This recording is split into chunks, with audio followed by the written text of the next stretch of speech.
Assalamualaikum warahmatullahi wabarakatuh. Kami dari kelompok 3 pada mata kuliah bimbingan dan konseling di pendidikan menengah yang beranggotakan 5 orang, diantaranya saya sendiri Davita Egia dan keempat teman saya Aulia Mutia, Muhammad Iqbal, Apriliantini Yasmin, dan Dea Ananda. Di sini kami akan membahas tema materi yaitu bimbingan pribadi untuk pendidikan menengah.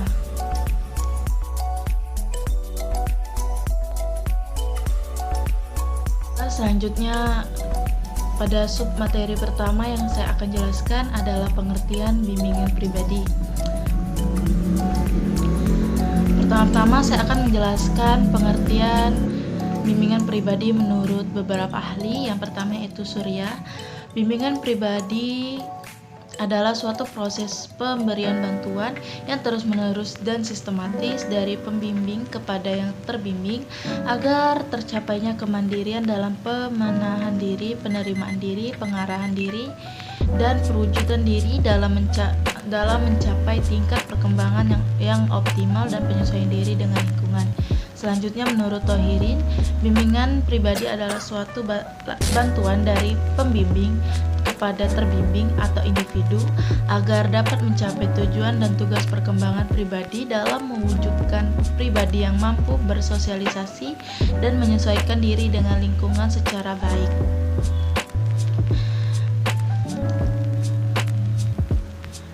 Jadi dapat disimpulkan bahwa bimbingan pribadi adalah proses bantuan yang diberikan kepada seseorang atau sekelompok orang secara terus-menerus dan sistematis oleh pembimbing agar individu atau sekelompok individu menjadi pribadi yang mandiri dan lebih baik lagi.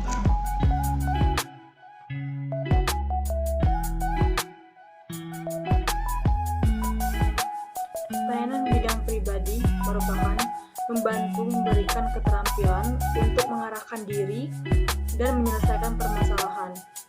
Layanan pribadi berkaitan dengan cara orang berpikir. Layanan pribadi mendorong orang untuk mengembangkan diri secara terus-menerus, meningkatkan kualitas hidup.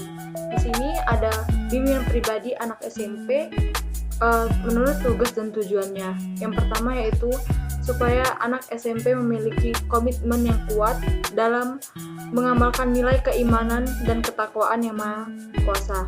Lalu yang kedua, memiliki pemahaman diri dan penerimaan diri secara objektif. Yang ketiga, mampu melakukan pemilihan secara tepat. Lalu yang keempat, mampu memiliki rasa tanggung jawab dan komitmen dalam tugas. Nah, di sini ada juga permasalahan yang terjadi pada anak SMP. Yang pertama, memiliki keimanan yang kurang bagi setiap individu. Lalu yang kedua, tidak memahami dirinya dan selalu merasa insecure. Dan yang ketiga, mudah terpengaruh dengan orang lain dalam aspek lingkungan sekitar. Baiklah, materi selanjutnya yaitu saya akan menjelaskan tentang bidang layanan bimbingan pribadi yang diberikan oleh guru BK kepada siswa SMP yang sesuai dengan SKKPD. Pada umumnya, layanan bimbingan konseling yang diberikan kepada siswa untuk membantu mengoptimalkan tugas perkembangan yang sedang mereka lalui. Seperti yang pertama yang sesuai dengan SKKPD, pada aspek perkembangan landasan religius, guru BK memberikan bantuan dengan cara mengenal arti dan tujuan dari ibadah. Aspek perkembangan yang kedua yaitu landasan perilaku etis. Guru BK membantu siswa dengan cara mengenal perlunya menaati aturan atau norma yang berlaku. Yang ketiga yaitu aspek perkembangan kematangan emosi. Guru BK dapat memberikan layanan kepada siswa SMP untuk mengungkapkan ekspresi atau perasaan mereka secara wajar. Selanjutnya, dari aspek perkembangan kematangan intelektual, guru BK dapat memberikan bantuan berupa mengajarkan siswa untuk mengambil keputusan atau memecahkan sebuah permasalahan. Aspek perkembangan yang kelima yaitu yaitu tentang kematangan tanggung jawab sosial. Hal ini yang dapat dilakukan oleh guru BK adalah mengajari siswa cara memperoleh haknya dan menunaikan kewajibannya pada lingkungan tempat ia tinggal sehari-hari. Aspek selanjutnya yaitu tentang kesadaran gender.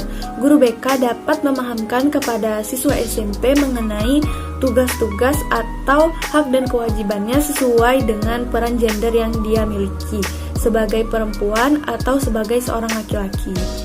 Selanjutnya di aspek pengembangan diri. Pada aspek pengembangan diri ini, guru BK mengajarkan siswa untuk lebih mengenali atau memahami apa yang dirinya inginkan. Aspek perkembangan berikutnya yaitu perilaku kewirausahaan. Perilaku kewirausahaan ini layanan yang dapat diberikan oleh guru BK adalah menanamkan sikap kepada peserta didik seperti hemat, kompetitif, gigih, ulet, dan juga bertanggung jawab pada kegiatan atau kehidupannya sehari-hari. Aspek perkembangan yang berikutnya adalah wawasan dunia karir. Guru BK dapat memberikan layanan kepada peserta didik untuk membantunya mengeksplorasi karir, pendidikan, dan aktivitas yang berkaitan dengan kemampuan dari dirinya. Aspek perkembangan yang terakhir adalah kematangan dalam menjalin hubungan dengan teman sebaya. Guru BK dapat memberikan layanan kepada peserta didik dengan cara memberi pemahaman mengenai norma-norma dalam bergaul dengan teman sebaya. Misalnya salah satu contohnya yaitu dengan memperhatikan latar belakang yang berbeda oleh setiap orang dalam menjalin hubungan pertemanan.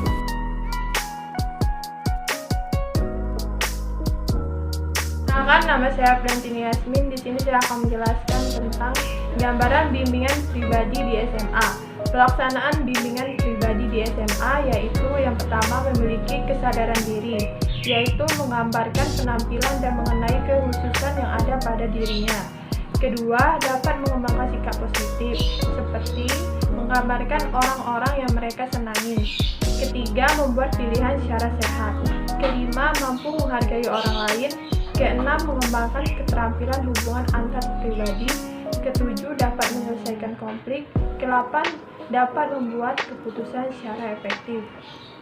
Adapun tujuan dari pelaksanaan bimbingan pribadi di SMA adalah membantu siswa dalam memahami dirinya agar dapat mengembangkan sifat positif dalam diri individu tersebut, agar dapat membuat pilihan secara sehat, menghargai orang lain, memiliki rasa tanggung jawab, mengembangkan keterampilan, berhubungan dengan individu lain, membuat keputusan secara efektif, dan menjelaskan konflik. Mungkin itulah penjelasan dari saya. Terima kasih.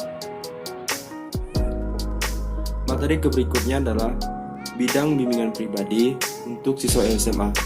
Apa saja yang perlu diperlukan atau diberikan kepada siswa SMA untuk membimbing pribadinya? Yang pertama adalah penanaman sikap dan kebiasaan dalam beriman dan bertakwa kepada Tuhan Yang Maha Esa. Yang kedua, pengenalan dan pemahaman tentang kekuatan diri sendiri dan penyalurannya untuk kegiatan yang kreatif dan produktif baik di sekolah maupun di kehidupan sehari-hari. Yang ketiga, pengenalan dan pemahaman tentang bakat dan minat pribadi serta penyaluran dan pengembangannya melalui kegiatan-kegiatan yang kreatif dan produktif. Yang keempat adalah pengenalan dan pemahaman tentang kelemahan diri sendiri dan usaha-usaha untuk menanggulanginya. Yang kelima adalah pengembangan kemampuan mengambil keputusan sederhana dan mengarahkan dirinya. Yang berikutnya adalah perencanaan serta penyelenggaraan hidup sehat baik secara rohani maupun jasmani. Dan yang terakhir adalah pengembangan kemampuan untuk mengarahkan diri sesuai keputusan yang telah diambilnya.